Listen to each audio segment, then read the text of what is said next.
ดีไม่มีแล้วอย่าไปแคล้วลงคนใดไอ้คนเสียใจคือรัชโยนี่มันเศร้าทุกทีที่โดนทิ้งเท้าผู้ลายกูโรมีที่ซื้อเพราะอยากให้เธอยิ้มตอนที่เธอเผลอก็แอบถ่ายแชะเดี๋ยวไม่ได้เจอแล้วแหละอาจจะชอบแค่แป๊บพูดในหัวเพียงแวบไม่ได้ฉันหรอกเธอตั้งใจจะโสดให้นานกว่านี้ลอยมาอ่อยกันทำไมมาทำให้ใจของฉันมันเต้นบ่อยทำให้มันไวแต่ดูเหมือนเธอจะเข้ามาหลอกกันว่าเธอจะหลอกฉันไม่มีวัน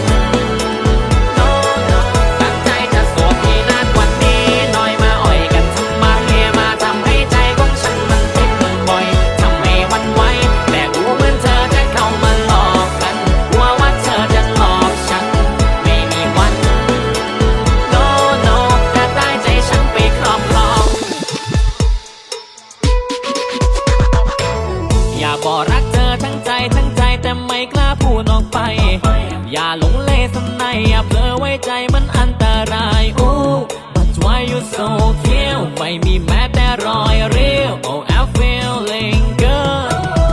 คงรู้สึกดีถ้าวันนี้เธอยังไม่ชอบใครมองไปข้างนอกอยู่รอบๆก็ให้รอดภัยอาจจะเผลอชอบคำตอบก็ยังไม่ใช่ไม่อยากมีแฟนใหม่รอบเพราะแฟนเก่ามันดันเคยนอกใจอย่าเผลอคัดลอกไปว่าใจมันเจ็บทุกรอบไงเอาแก้วกระจกมาครอบไฟน้ำเปิดให้ไรพูดชอกไทยความหวังมันยังหมดจนต่อทุกซอกมาจะทำยังไงกับคนมันชอบและเปิดตอบใจจะโส